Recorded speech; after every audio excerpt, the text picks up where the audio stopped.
అందరికీ నమస్కారం అండి. కొంగర ఆటోమోటివ్స్ ఖమ్మం వరంగల్. ఇవాళ మనం మాట్లాడుకునే అంశం టీవీఎస్ కింగ్ ఎలక్ట్రిక్ ఆటో.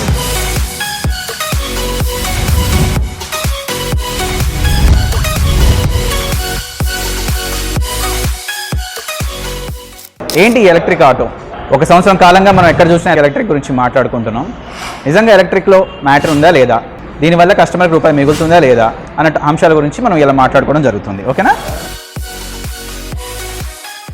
నిజంగా ఏ ఎలక్ట్రిక్ ఆటో నడుపుకోవడం వల్ల అయినా మనకి రూపాయి ఆదా అవుతుందా లేదా అని మీకు నిమిషంలో ఎక్స్ప్లెయిన్ చేస్తాను. దానికి తోడు బండి లోడ్ లాగుతుందా లేదా, చాలామందికి ఇంకా డౌట్ వచ్చే అంశం ఏంటంటే బ్యాటరీ ఖర్చు ఏంటి. కొంతమంది 1,00,000 అంటున్నారు, కొంతమంది 2 లక్షలు అంటున్నారు. నిజంగా అంత ఉంటుందా? వర్షాకాలంలో ఏమైనా ఇబ్బంది పెడుతుందా? ఓకే, దీని కంఫర్ట్ ఉంటుందా అని ఇలా పలు రకాల అంశాలపై చాలామంది జనాలకి ఇంకా కొన్ని విడని డౌట్లు ఉన్నాయి. సో మీకు ఇవన్నీ ఇవాళ నేను క్లారిఫై చేయడం జరుగుతుంది. ఓకేనా? చివరి దాకా ఉండండి. ఈ వీడియోలో మొత్తం డౌట్స్ మీకు క్లారిఫై చేస్తాను. ఓకేనా? ఫస్ట్ మనం 30 ఏళ్ళుగా డీజిల్ ఆటో నడుపుతున్నాం అండి. డీజిల్ ఆటో నడపడం వల్ల మనకి ఎంత ఖర్చు వస్తుంది, అదేవిధంగా ఎలక్ట్రిక్ ఆటో నడపడం వల్ల ఎంత ఖర్చు వస్తుంది అన్న ఒక చిన్న టాపిక్ మీద నేను ఒక చిన్న కంపారిజన్ మీకు చూపిస్తాను. ఇప్పుడు నేను ఒక చిన్న కంపారిజన్ చెప్తానండి. ఇంతకాలంగా మీరు డీజిల్ ఆటో నడుపుతున్నారు కదా, దానికి ఇప్పుడు మీరు చూడబోయే ఎలక్ట్రిక్ ఆటోలకి తేడా ఏంటి అనేది ఒక చిన్న కంపారిజన్ చెప్తాను. జస్ట్ నన్ను ఫాలో అవ్వండి. ఓకేనా? మనం సరదాగా రోజుకు ఒక 150 కిలోమీటర్లు తిరుగుతాం లోకల్లో. యావరేజ్గా చెప్తున్నానండి. ఒకళ్ళు 100 తిరగచ్చు, ఒకళ్ళు 150 తిరగచ్చు, ఒకళ్ళు 200, 250 తిరగచ్చు. ఒక 150 కిలోమీటర్లు తిరిగే కస్టమర్కి డీజిల్ ఆటోలో ఎంత ఖర్చు వస్తుంది డీజిల్, అదే ఎలక్ట్రిక్ ఆటో వాళ్ళకైతే ఇంట్లో కరెంట్ ఎంత కావుతుంది ఒక చిన్న కంపారిజన్ చెప్తాను చూడండి. ఓకేనా? 150 కిలోమీటర్లు. ఓకేనా? ఇదే 150 కిలోమీటర్లు మీరు డీజిల్ ఆటోలో తిరిగితే మీకు ఎంత ఖర్చు వస్తుంది. ఓకేనా? 150 కిలోమీటర్లు బై మైలేజ్. మనకి డీజిల్ ఆటో ఫర్ ఎగ్జాంపుల్ ఇలా 4 గేర్లు 5 గేర్ల ఆటోలు ఉన్నాయండి. మన సహజంగా లోకల్లో 3వ గేర్ మించి మనకు పడదు. ఎప్పుడో ఒకసారి అరుదుగా 4వ గేర్ 5వ గేర్ పడుతుంటుంది కాబట్టి మనకి సహజంగా 30 నుంచి 35 కిలోమీటర్లు మైలేజ్ వస్తుంది. సో మీరు 30 వేసుకోండి. తర్వాత మీకు కావాలంటే ఎక్కువ వస్తుందా తక్కువ వస్తుందని కూడా నేను ఎట్లా చెప్తున్నానో దాన్ని బట్టి మీరు మీ లెక్కలు మీరు చేసుకోవచ్చు. సో 150/30 వేసుకుంటే 30/5 లీటర్ల డీజిల్ పడుతుంది. ఓకేనా? 5 లీటర్ల డీజిల్ ఎంత అవుతుందండి మనకి? ఇంటూ 100 రూపాయలు, అప్రాక్సిమేట్గా 500 రూపాయలు డీజిల్ ఖర్చు వస్తుంది. ఒక రోజుకి 150 కిలోమీటర్లు తిరగటం వల్ల 30 మైలేజ్ లెక్క వేసుకుంటే మనకి 5 లీటర్ల డీజిల్ పడుతుంది. 5 లీటర్లు ఇంటూ 100 రూపాయలు వేసుకుంటే 500 రూపాయలు డీజిల్ ఖర్చు వస్తుంది. ఓకేనా? అదే ఎలక్ట్రిక్ ఆటోలో మనకి బండి కొనేటప్పుడు మేము 180 కిలోమీటర్లు మైలేజ్ ఇస్తున్నాం. సరే, మీరు అందాజుగా 150 కిలోమీటర్లు వేసుకోండి రోడ్ కండిషన్స్ మీద. ఇదే 150 కిలోమీటర్లు తిరగడానికి మనకి 9 యూనిట్ల కరెంటు కాలుతుంది. మనకి ఇలా సహజంగా ఇళ్లలో 500 యూనిట్ దాటిన తర్వాత యూనిట్కి 11 రూపాయలు పడుతుంది కరెంటు స్లాబ్. అంటే ఇదే 150 కిలోమీటర్లు తిరగడానికి ఎలక్ట్రిక్ ఆటో మీద మనకి అయ్యే ఖర్చు 99 రూపాయలు. అదే 150 కిలోమీటర్ల డీజిల్ బండికి 500 రూపాయలు అయ్యే ఖర్చు ఇక్కడ మనకి కేవలం 99 రూపాయలతోనే అయిపోతుంది. అంటే మీరు తేడా చూడండి దానికి దీనికి ఎంత ఉందో. ఇది ఒక రోజుకి అండి.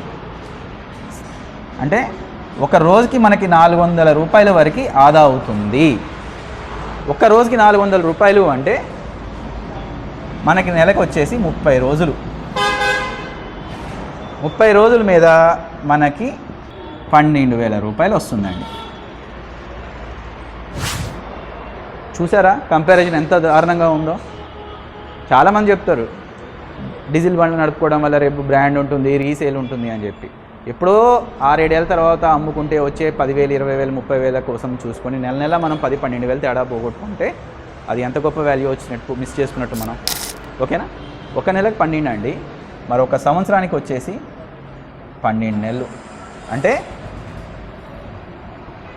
1,44,000 రూపాయలు మనకు ఒక్క సంవత్సరంలో మనకి అంత ఆదా అవుతుంది. సో ఒక సంవత్సరానికి 1,44,000 అంటే మీ ఈఎంఐ సరదాగా 3 సంవత్సరాలు ఉంటుందండి ఎక్కడైనా యావరేజ్గా. 144 ఇంటూ 3 సంవత్సరాలు మీరు వేసుకోండి, 3 ఇయర్స్ మీ బండి మొత్తం మీకు మిగులుతుంది. అంటే ప్రతి నెల మీ ఈఎంఐ మీకు డీజిల్కి ఇదివరకు ఎంత మీరు ఖర్చు పెట్టేవాళ్ళో ఆ డబ్బులతో మీరు ఇప్పుడు మీ ఈఎంఐ కట్టుకోవటం అనేది సాధ్యమవుతుంది. మళ్ళీ దీనికి తోడు మెయింటెనెన్స్. ఫ్యూయల్కే ఇంత ఆదా అవుతుంది, మరి మెయింటెనెన్స్ విషయం ఏంటి? మెయింటెనెన్స్ సరికి వచ్చేసరికి మనకి ఏ ఆటో అయినా కూడా అండి నెలకు 1000 రూపాయలు 1500 ఆయిల్ ఖర్చు, ఆయిల్ ఫిల్టర్ ఖర్చు, డీజిల్ ఫిల్టర్ ఖర్చు, గ్రీస్ ఖర్చు, గన్ను అది ఇది కానీ ఖర్చులు వస్తూ ఉంటాయి. అదే ఎలక్ట్రిక్ ఆటోకి 3 నెలలకు ఒక్కసారి కేవలం ఒక 100 రూపాయల గ్రీస్ ప్యాకెట్ మనకు ఖర్చు వస్తుంది. అంటే నెల మనకి 1000 రూపాయలు ఆదా అవుతుంది. దానికి తోడు దీనికి కేవలం హౌసింగ్ ఆయిల్ వచ్చేసి 50,000 కిలోమీటర్లకు ఒక్కసారి మార్చడం జరుగుతుంది. 50,000 కిలోమీటర్లు అంటే మీరు అర్థం చేసుకోండి, మీ లైఫ్ టైం మొత్తంలో మీ బండ్లకి ఎన్నిసార్లు మారుస్తారా అన్నది. 50,000 కిలోమీటర్లకు ఒకసారి 1 లీటర్ ఖర్చు వస్తుంది. మహా అయితే 500 నుంచి 1000 రూపాయలు 50,000 కిలోమీటర్లు అంటే సంవత్సరానికి ఒక్కసారి మీకు ఒక 1000 రూపాయలు ఖర్చు వస్తుంది అనుకోవటాన్ని. 50,000 కిలోమీటర్లు ఇలా ప్రతిదీ లెక్కే అండి. నెల వీల్స్ గ్రీజింగ్ ఉండదు, నెల బూట్లలో గ్రీజింగ్ ఉండదు, ఫోర్కు గ్రీజింగ్ ఉండదు, డాలర్లు నెల మార్చుడు ఉండదు. ఇట్లా ప్రతిదే అండి. డాలర్లు సంవత్సరానికి ఒక్కసారి చెక్ చేస్తాం. వీల్స్కి గ్రీజింగ్ ఉండదు, ఫోర్కు గన్ను కొట్టించుడు ఉండదు. ఇట్లా ప్రతి దాంట్లో మనకి రూపాయి ఆదా అవ్వటం అనేది జరుగుతుంది. ఇంకా చాలామందికి చాలా డౌట్లు ఏంటంటే బ్యాటరీ. చాలామంది ఏమనుకుంటారు, బ్యాటరీ ఒకసారి 2 ఏళ్ళ తర్వాత, 3 ఏళ్ళ తర్వాత, 4 ఏళ్ళ తర్వాత బ్యాటరీ పోతుంది, బ్యాటరీ పోతే 1,00,000 రూపాయలు అవుతుందంటగా సార్, 2 లక్షలు అవుతుందంటగా సార్ అని అడగడం జరుగుతుంది నన్ను. అలా ఏముండదండి. బ్యాటరీ అంటే ఒక 60 సెల్లులు కలిపితే ఒక బ్యాటరీ అవుతుంది. ఏ సెల్లు పోతే ఆ సెల్లే మనం వేయించుకోవటం జరుగుతుంది. మేము 6 సంవత్సరాలు లేదా 1,50,000 కిలోమీటర్లు మేము వారంటీ ఇవ్వడం జరుగుతుంది. ఈ 6 సంవత్సరాలు ఏదైనా కూడా 100%. ఫర్ ఎగ్జాంపుల్ 1,50,000 కిలోమీటర్లు మీరు ఫర్ ఎగ్జాంపుల్ 3 ఏళ్ళు 4 ఏళ్ళు తిరిగితే 3-4 ఏళ్ళలోనే వారంటీ అయిపోతుంది. ఫర్ ఎగ్జాంపుల్ నేను తిరగట్లేదు కానీ 6 ఏళ్ళు అవుతుంది, కానీ 6 ఏళ్ళ వరకు కూడా మీకు వారంటీ వస్తుంది. తర్వాత ఏదైనా ఇష్యూ వచ్చింది అనుకోండి, ఈ 60 సెల్లులో ఏ సెల్లు పోయిందో మేము చెక్ చేయడం జరుగుతుంది. ఆ సెల్లు వరకు మార్చుకుంటే సరిపోతుంది. అందాజుగా 1,500 నుంచి 2,000 రూపాయలు అవుతుందండి ఒక్కొక్క సెల్లు అప్రాక్సిమేట్లీ ఇవాళ ఉన్న పరిస్థితుల్లో. ఓకేనా? సో మీకు ఎటువంటి భయము అవసరం లేదు, లక్షల గురించి మీరు ఆలోచించాల్సిన అవసరం లేదు. ఫర్ ఎగ్జాంపుల్ ఇలా 6 ఏళ్ళ వరకు మేము ఇస్తున్నామండి. మహా అయితే ఇలా మార్కెట్లో ట్రెండ్ ఉన్న ప్రకారము 7-8 ఏళ్ళ మించి ఎవరు ఆటోలో మళ్ళీ చేంజ్ అవుతూనే ఉంది, కొత్త టెక్నాలజీ వస్తూనే ఉంది, కొత్త వేరియంట్స్ వస్తూనే ఉన్నాయి, మూవ్ ఆన్ అవుతూనే ఉన్నారు. సో ఈ 6 ఏళ్లలోనే మీకు ఎంత మిగులుతుందని చూసుకోండి. నేను ఇక్కడ 3 ఏళ్ళకి సంవత్సరానికి ఎంత మిగులుతున్నాయి అనుకున్నప్పుడు మరి 3 ఏళ్ళకి ఎంత మిగులుతాయి, 6 ఏళ్ళకి ఎంత మిగులుతాయి? సో మీరు అంత దూరం ఆలోచించాల్సిన అవసరం ఏం లేదు. సో అప్పటికప్పుడు ఇంకా టెక్నాలజీ పెరుగుతుంటుంది, బ్యాటరీ కాస్ట్ ఇంకా అందుబాటులోకి వస్తుంటాయి. సో మీరు టెన్షన్ పడాల్సిన అవసరం లేదు. ఇంకా చాలామంది నన్ను అడిగేది ఏంటి అంటే, సార్ ఇది లోడ్ లాగుతుందా, గుట్టలు ఎక్కుతుందా అని అడగడం జరుగుతుందండి. బ్రహ్మాండంగా లాగుతుందండి. మార్కెట్లో ఏ బండి కూడా లాగలేని విధంగా 3 వీలర్ ఆటో రిక్షాలో టీవీఎస్ కింగ్ ఎలక్ట్రిక్ లాగుతుంది. దీని గేజ్ హెవీ అండి. మీరు 1 టన్ లోడ్ వేసుకొని ఖమ్మంలో నరసింహస్వామి గుట్ట టెంపుల్ కానివ్వండి, వరంగల్లో అయితే పద్మాక్షి టెంపుల్ కానివ్వండి, టన్ను లోడ్ అంటే 10 మందిని వేసుకునైనా మీరు ఎక్కియండి, అవలీలుగా ఎక్కుతుంది. రివర్స్లో 1/2 టన్ వేసుకుని పైకి ఎక్కియండి, అవలీలుగా ఎక్కుతుంది. దానికి సంబంధించిన లింక్డ్ వీడియోస్ కూడా మా దగ్గర ఉన్నాయి, అవి కూడా మీకు షేర్ చేస్తాం ఈ వీడియో కింద. ఓకేనా? సో మీరు అటువంటి ఆలోచనలు ఏమీ పెట్టుకుని భయపడాల్సిన అవసరమే లేదు. ఇదివరకు ఇంకా మన డీజిల్ బండ్ నడిపే కాలంలో అయినా హెవీ లోడ్ వేసినప్పుడు గుంటల్లో పడ్డప్పుడు కానీ, స్పీడ్ బ్రేకర్లు ఎక్కి దూకించినప్పుడు కానీ ముక్క దగ్గరికి రావడం జరగడం అనేది ఉండేది. టీవీఎస్ నడిపే కస్టమర్స్, అది డీజిల్ ఆటో నడిపే customers, LPG auto, CNG, TVS నడిపే ఏ కస్టమర్స్ అయినా మీరు అడగండి, దీని ఛాసీస్ ఏ లెవెల్లో ఉంటుంది. జీవితంలో దీనికి ముక్క దిగటం అనేది ఉండదండి, దీని హిస్టరీ అలాంటిది. ఓకే, టైమర్లు కూడా డబల్ టైమర్స్ వస్తాయి, చాలా హెవీగా ఉంటాయి. షాక్ అబ్జర్వర్స్ కూడా చాలా హెవీగా ఉంటుంది, మీకు ఇది చూస్తే తెలుస్తుంది దీని షాక్ అబ్జర్వర్స్ ఏ లెవెల్లో ఉన్నాయి అన్నది. దీని ఫోర్క్ కూడా చూడండి ఏ లెవెల్లో ఉన్నది, ఫోర్క్ కానీ షాక్ అబ్జర్వర్స్ కానీ మీరు వేరే ఏ బండ్లతో కంపేర్ చేసుకున్నా కూడా మీకు డబల్ ద స్టాండర్డ్స్ కనిపిస్తాయి. మీకు ఫోర్క్ ఆ లెవెల్లో ఉన్న, షాక్ అబ్జర్వర్స్ ఆ లెవెల్లో ఉన్నా కూడా ఏంటంటే మీకు సస్పెన్షన్ అనేది చాలా ఈజీగా ఉంటుంది. నడుము నొప్పులు, మెడ నొప్పులు, ఇవన్నీ మీకు బెటర్ తగ్గిపోతాయి. వేరే బండ్లు ఎత్తేసినట్టు ఈ బండ్లు ఎత్తేయవు అనమాట. మీకు చాలామంది మాకు ఈ బండి కొన్నాక కారు పోతున్నట్టు పోతుంది సార్ ఈ బండి అంటుంటారు. ఎందుకు అంటే కేవలం సస్పెన్షన్ వల్ల, హెవీ సస్పెన్షన్ ఉంటుంది. ఓకేనా? ఎలక్ట్రిక్ ఆటో కొనేటప్పుడు ముఖ్యంగా అడిగి తెలుసుకోవాల్సింది ఏంటంటే దీని మోటార్ పవర్ అండి. దీని మోటార్ పవర్ 11 కిలోవాట్స్. చాలా అరుదుగా కొన్ని కంపెనీల్లోనే ఇంత పవర్ అందుబాటులో ఉందండి. ఏంటి దీని మోటార్ పవర్ ఎందుకు అంత ఇంపార్టెంటా అంటే అవునండి, దీనికి చాలా ఇంపార్టెంట్ ఈ మోటార్ పవర్. చాలామంది పలు రకాల ఆటోలు కొనేటప్పుడు వాళ్ళు వచ్చి మాకు చెప్పుకునే సమస్య ఏంటంటే 4-5 వేసుకునేటప్పుడు లోడ్ లాగలేకపోతుంది, చిన్న ఎత్తుగడ్డ వచ్చినా ఎక్కలేకపోతుంది, పికప్ 40-50 మించి ఉండట్లేదు అని చెప్తుంటారు. దీని ప్రధాన కారణాలు మోటార్ పవర్ వల్లనే అండి. సో టీవీఎస్లో 11 కిలోవాట్స్ ఇస్తున్నారు, మీరు ఎంత ఇస్తున్నారు అని అడిగి తెలుసుకోండి. రేపు ఫ్యూచర్లో మీరు ఇబ్బంది పడకుండా ఉంటారు. ఏంటి సార్ దీని ఫీచర్స్ ఏంటి? చాలామంది నన్ను ఫీచర్స్ అడుగుతుంటారు. ఏంటి దీనికి బ్లూటూత్ ఉంది, జీపీఎస్ కనెక్షన్ ఉంది, అన్నీ ఉన్నాయండి. జీపీఎస్ కనెక్షన్ ఫర్ ఎగ్జాంపుల్ మీరు ఎప్పుడైనా మీ బండికి డ్రైవర్కి ఇచ్చుకున్నారనుకోండి, మీ డ్రైవర్ ఎక్కడ తిరుగుతున్నాడు అనేది మీ సెల్లో మీరు చూసుకోవచ్చు. సో ఎప్పుడైనా థెఫ్ట్ జరిగింది అనుకోండి, ఎవరైనా దొంగతనం చేశారే అనుకుందాం, మీరు పోలీస్ స్టేషన్కి పోయి నా బండి ఇక్కడ ఉంది అని కూడా మీరు చెప్పగలుగుతారు. జీపీఎస్ డైరెక్ట్ మీ సెల్లోనే మీరు ట్రాక్ చేసుకోగలడం జరుగుతుంది. మనకి ఇంకొక డౌట్ మిగిలిపోతుందండి, ఏంటి అంటే ఛార్జింగ్. ఈ ఛార్జింగ్ ఎక్కడ పెట్టుకోవాలి, ఎక్కడ పెట్టుకోకూడదు అనేది ఒక చిన్న ఇంపార్టెంట్ థింగ్ అండి. ఇది మనకి ఎక్కడైనా కూడా 16 amps ప్లగ్ ఉంటే మనము ఛార్జింగ్ పెట్టుకోవచ్చు. ఎందుకు 16 amps ప్లగ్ అంటే దాని గేజ్ వైర్ కానివ్వండి, దానికి సపరేట్గా ఎంసీబీ ఉంటాం కానీ, దానికి సపరేట్ ఎర్త్ రాడ్ ఉంటాం కానీ జరుగుతుంది. సో మనకి షార్టేజ్ అవ్వడం అనేది జరగదు. సో ఎక్కడైనా మీరు పెట్టుకోవచ్చు 16 amps ప్లగ్ ఉన్న చోట.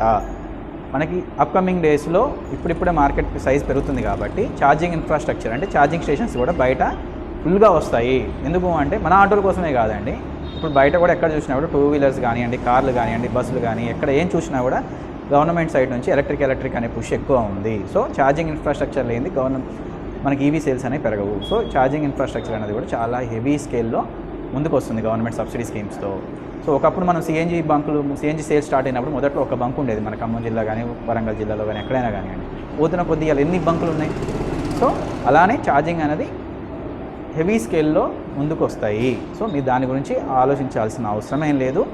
సో మీరు ధైర్యంగా బండి తీసుకోవచ్చు. చాలామంది మమ్మల్ని అడిగేది ఏంటంటే, వర్షాకాలంలో ఏంటి సార్ ఎలక్ట్రిక్ ఆటో పరిస్థితి అని అడుగుతానండి. ఏముండదండి, మోకాల్లోతు నీళ్ళు మీరు కూర్చున్నాక మీకు మోకాల్లోతు నీళ్ళు వచ్చినా కూడా మీరు భయపడాల్సిన అవసరం ఏమీ లేదు. అది 100% గ్యారంటీగా మీరు వెళ్ళిపోవచ్చు. ఓకేనా? బ్యాటరీ అనేది 100% కవర్డ్ ఉంటుందండి. ఒక హాఫ్ అన్ అవర్ లోపల మీరు ఎంత ఫ్లోటింగ్ ఉన్నా కూడా బ్యాటరీలోకి వాటర్ చేరవు. ఇంకోటి ఏంటంటే మన టీవీఎస్ ఎలక్ట్రిక్ ఆటోకు ఉన్న స్పెషాలిటీ ఏంటంటే లెగ్ రూమ్ అండి. లెగ్ రూమ్ అంటే ఏంటి, మనం కూర్చున్నప్పుడు మన మోకాలు డాష్ బోర్డుకు తగులుతున్నాయా లేదా. ఇలా చూస్తే చాలా ఆటోలు ఉంటే హ్యాండిల్ చాలా దూరంగా ఉండటం జరుగుతుంది, లేదా డాష్ బోర్డు కాళ్ళకు తగులటం జరుగుతుంది. ఆ మెకానిక్ని పిలుస్తానండి, ఒక్కసారి మీరు చూడండి. ఆల్మోస్ట్ 6 అడుగులు ఉంటాడండి ఇతను, కొంచెం తక్కువ. కూర్చున్నప్పుడు కూడా మీరు ఈ కాలు ఈ లెగ్ రూమ్ ఎంత ఉందో చూడండి ఒకసారి. డాష్ బోర్డుకు తగులుతుందా లేదా, కాలు ముందుకి వెనక్కి ఆడి మళ్ళీ వెనక్కి. మీకు ఈ కంఫర్ట్ అనేది మీకు చాలా ఆటోల్లో మిస్ అవుతుంటుంది. దానివల్ల ఏమవుతుంది అంటే మీకు మోకాలు కదలకుండా కూర్చోవడం వల్ల, మోకాలు కదలియకుండా కూర్చోవడం వల్ల మోకాలు నొప్పులు రావడం అనేది బాగా జరుగుతుంది. దానివల్ల స్ట్రెస్ పడతాము. స్ట్రెస్ అవ్వడం వల్ల ఎక్కువసేపు నడపడానికి చిరాకు పడతాము. అన్ఎక్స్పెక్టెడ్ టైమ్స్లో మనకి యాక్సిడెంట్ జరిగినప్పుడు ఏమైందంటే చాలా బండ్లు ఇట్లా దగ్గరికి వస్తాయి. దగ్గరికి వచ్చినప్పుడు ఏమైందంటే మనకి ఎస్కేప్ అయ్యే ఛాన్స్ ఉండదు. ఇది డైరెక్ట్ డాష్ బోర్డ్ ఏమైందంటే మోకాలు తగిలి మోకాలు ఇరిగిపోవడం జరుగుతుంది.